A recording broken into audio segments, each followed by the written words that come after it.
August 15th, 1977. A quiet night at the Big Ear Radio Telescope in Ohio.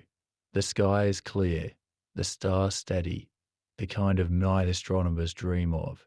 For years, the search for extraterrestrial intelligence, SETI, had been scanning the cosmos, listening for any hint that we are not alone. That night, something extraordinary happened.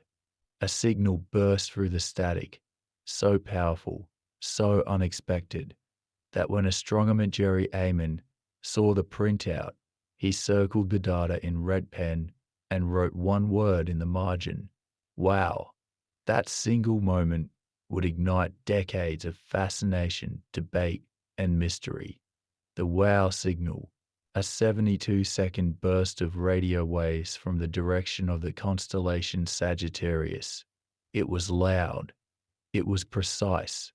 And then, just as suddenly as it appeared, it vanished, never detected again despite countless attempts to find it. What was it? A cosmic glitch? A secret military transmission? Or something far more profound, evidence of intelligent life beyond Earth? To understand the wow signal, we need to step back. The 1970s were a time of optimism in the search for extraterrestrial intelligence. The idea that we might not be alone in the universe was no longer confined to science fiction. Scientists like Carl Sagan and Frank Drake were leading the charge, using radio telescopes to scan the skies for signals that could only come from an advanced civilization. The logic was simple. If intelligent life exists elsewhere, it might use radio waves to communicate, just as we do. And if we listen carefully, we might hear them calling. The Big Ear telescope was part of this grand experiment. Unlike the massive dish telescopes we often picture, Big Ear was a sprawling flat array of metal and wire, covering an area larger than 3 football fields. It didn't move. Instead, it relied on the rotation of the Earth to scan the sky, like a giant ear slowly turning to catch the whispers of the cosmos. For years it listened, and for years it heard nothing but the hum of the universe. Then came that night in August.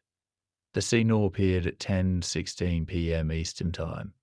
It was narrowband, meaning it was concentrated at a single frequency, unlike the broad static of natural radio sources like stars or galaxies.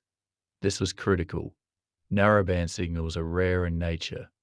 They suggest something artificial, something deliberate. The frequency was also significant, 1420 megahertz, the emission line of hydrogen, the most abundant element in the universe. Scientists had long speculated that if an alien civilization wanted to send a message, this would be the perfect frequency to use. It was like tuning into the universe's most obvious channel.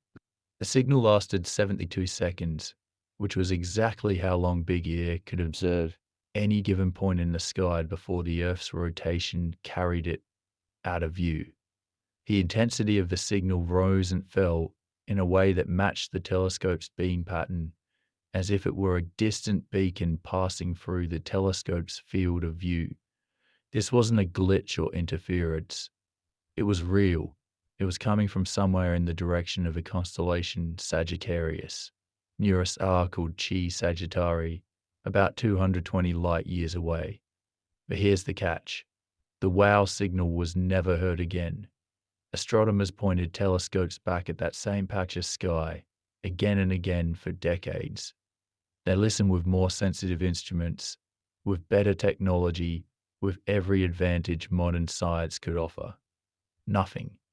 The signal had vanished as mysteriously as it appeared. This left scientists with a tantalizing question. If it wasn't aliens, what was it?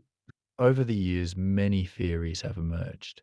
Some suggested it was a reflection of Earth-based radio signals bouncing off space debris, but the frequency of the wow signal was protected.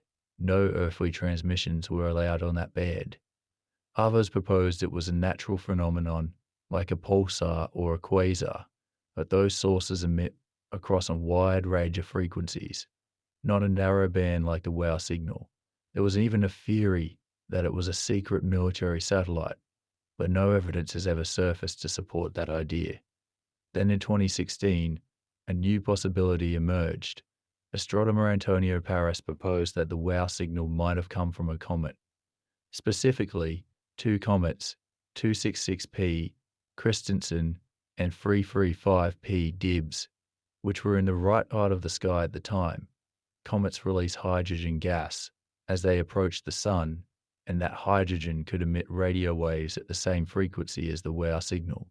Paris even conducted observations of these comets and detected signals that matched the WOW signal's frequency. It was a Cavalli theory, but not everyone was convinced. Critics pointed out that the comets were not in the exact location of the WOW signal, and that hydrogen clouds would have been too diffuse to produce such a strong narrowband signal. The debate continues. So where does that leave us? The WOW signal remains one of the most intriguing mysteries in the search for extraterrestrial intelligence.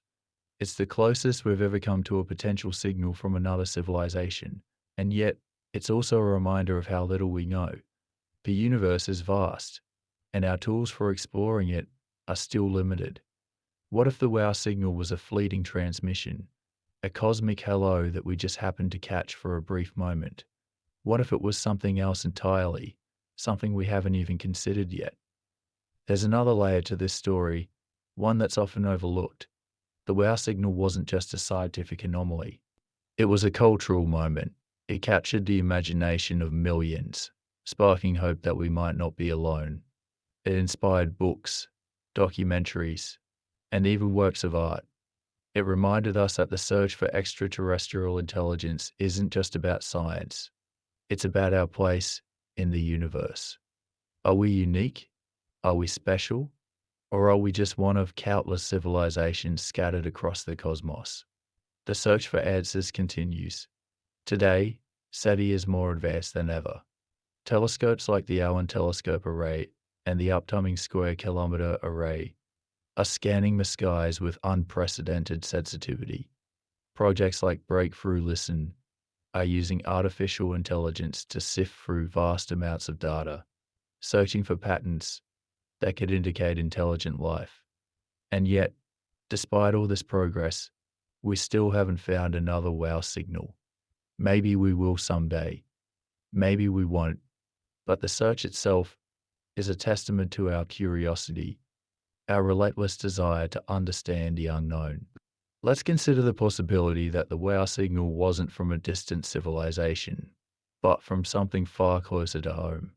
What if it wasn't aliens, but animals? Not here on Earth, but somewhere else in the universe. This might sound like science fiction, but it's a question worth asking. Life on Earth is incredibly diverse, and many species communicate using sound or even electromagnetic signals. Whales sing complex songs that travel across ocean basins. Bats use echolocation to navigate in the dark. Some fish even communicate using electrical pulses. If life exists elsewhere, why couldn't it have developed similar abilities? Imagine a planet where intelligent life evolved from creatures that communicated using radio waves. Maybe they didn't build civilizations like ours. Maybe they didn't develop technology as we understand it.